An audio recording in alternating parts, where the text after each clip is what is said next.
તો ડીસામાં અત્યારે રચના કન્સ્ટ્રક્શન કંપનીની મનમાનીથી નગરજનો પરેશાન થઈ ગયા છે। ત્યારે આ કંપનીની મનમાની એટલી હદ સુધી વધી ગઈ છે કે ત્યારે સરકારી તિજોરીને પણ નુકસાન પહોંચાડવામાં રચના કન્સ્ટ્રક્શન કંપની જરા પણ ડરતી નથી।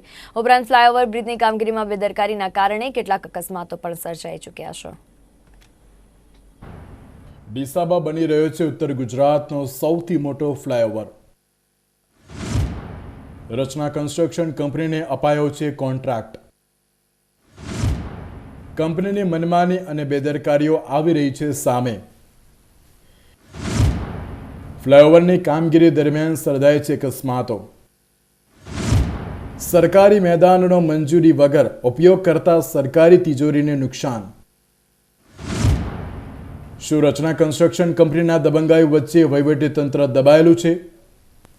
ડીસામાં 222.74 કરોડના ખર્ચે તૈયાર થઈ રહેલા ફ્લાયઓવરની કામગીરી રચના કન્સ્ટ્રક્શન કંપની દ્વારા કરવામાં આવી રહી છે, પરંતુ આ કંપનીની દબંગાઈ નીચે બનાસકાંઠા જિલ્લાનું વહીવટીતંત્ર પણ દબાઈ ગયું હોય તેવું લાગી રહ્યું છે, કારણ કે આ રચના કન્સ્ટ્રક્શન દ્વારા સરકારની કોઈ પણ જાતની મંજૂરી લીધા વગર સરકારી જમીનનો ન માત્ર ઉપયોગ કરવામાં આવ્યો, પરંતુ તે જમીનને પણ મોટું નુકસાન પહોંચાડ્યું છે। જિલ્લા કલેક્ટરે આ કંપનીને સરકારની તિજોરીને કરોડોનું નુકસાન પહોંચાડવા છતાં માત્ર 5 લાખનો દંડ ફટકારી કાર્યવાહી કરી છે। ડીસા ખાતે આવેલું હવાઈ પિલ્લર ગ્રાઉન્ડ જે ડીસા બનાસકાંઠા કલેક્ટરના હસ્તકમાં આવેલું છે અને આપણે જોઈ રહ્યા છીએ સામે રચના કન્સ્ટ્રક્શન દ્વારા એક પુલનું કામ થઈ રહ્યું છે અને એનો મલબો તમામ મલબો હવાઈ પિલ્લરના મેદાનમાં કલેક્ટરના નેજા હેઠળની જગ્યામાં નાખવામાં આવ્યો છે, જેમાં કરોડો રૂપિયાની ચોરી કરી છે। એનું ભાડું ભરેલું નથી, એનું ટેક્સ ભરેલો નથી અને એનો દંડ થાય। જો આ બધું જ સાથે ભેગું કરવામાં આવે તો કરોડો રૂપિયામાંની રકમ થાય છે અને સામાન્ય આના માટે અમે આરટીઆઈ કરી તો સરકારે એક સામાન્ય દંડ જોગું 65 લાખ રૂપિયા જેવો દંડ એમને ભરવાનો ઓર્ડર કર્યો હતો, પણ એમને નેસ્ત નાબૂદ કરીને ઘોળીને પી ગયેલી છે આ રચના કન્સ્ટ્રક્શન। અને પાછળથી એવું પણ સાંભળવા મળ્યું છે ખાલી 5 લાખ રૂપિયાનો નોમિનલ દંડ કરવામાં આવ્યો છે, એટલે કરોડો રૂપિયાનો દંડ 5 લાખ રૂપિયામાં ફેરવી અને ડીસાની જનતાના તિજોરીના પૈસા, હિતના વિકાસના પૈસાઓનો જો આવી રીતે તરાપ મારતી હોય આવી કંપની તો એના ઉપર કાયદેસરના કેટલાય પગલાં ભરવા જોઈએ।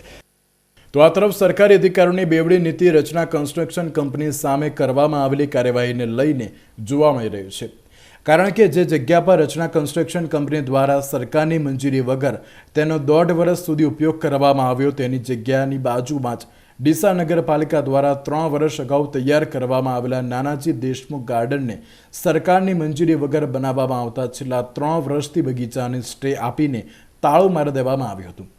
સરકારી અધિકારીઓ દ્વારા લોકોના હિત માટે તૈયાર થયેલા બગીચા પર સ્ટે આપવામાં આવતો હોય તો ખાનગી કંપનીને બનાસકાંઠા જિલ્લાના સરકારી અધિકારીઓ કેમ પોષી રહ્યા છે તેવા અનેક સવાલો ઉઠી રહ્યા છે। ડીસાના હવાઈ પિલ્લર મેદાનની બાજુમાં નાનાજી દેશમુખ ગાર્ડન જે ડીસાના નાગરિકોના ટેક્સના નાણાંમાંથી બનેલો છે, એને રાજકીય કિન્નાખોરી અને પક્ષાપક્ષીથી એને બંધ કરવામાં આવેલ છે, જે સંપૂર્ણ રીતે લોકહિત માટે બનેલો હતો। બીજી બાજુ હવાઈ પિલ્લર મેદાન જે છે એમાં રચના કન્સ્ટ્રક્શન કંપનીએ મલવો ઠાલવેલો છે અને એનો લગભગ આશરે 2 વર્ષ જેટલો સમય એનો ઉપયોગ કર્યો છે અને કોઈ પણ સરકારી પરમિશન નથી લીધી અને પૈસા પણ નથી ભર્યા, જે બાબતે એસડીએમ શ્રીએ 66 લાખ રૂપિયા જેવો કંઈ એમાં ભરણું કાઢેલું છે। એના કોઈ પૈસા હજુ સુધી ચૂકવાય એવું ધ્યાને આવેલ નથી। મારું એવું કહેવું છે કે લોકહિતનો ગાર્ડન જે છે એ બંધ કરેલો છે, સામે સરકારી મિલકતનો ઉપયોગ જે થઈ રહ્યો છે તો એના પૈસા ભરાવા જોઈએ અને લોકોને પણ એની જાણ કરવી જોઈએ, જેથી બીજી વાર એક એક્ઝામ્પલ સેટ થાય કે સરકારી મિલકત જે છે એ કોઈ બુડી બામણીનું ખેતર નથી કે આ રીતે ઉપયોગ કરી દેવામાં આવે। ડીસાના એક જાગૃત નાગરિકે જિલ્લા કલેક્ટરને અરજી કરતા જિલ્લા કલેક્ટરે આ બાબતે સ્થાનિક નાયબ કલેક્ટર પાસે અહેવાલ મંગાવ્યા હતા, જેમાં સરકારની તિજોરીને કરોડોનું નુકસાન પહોંચાડનાર રચના કન્સ્ટ્રક્શન કંપનીને ક્લીન ચીટ આપી દીધી હતી।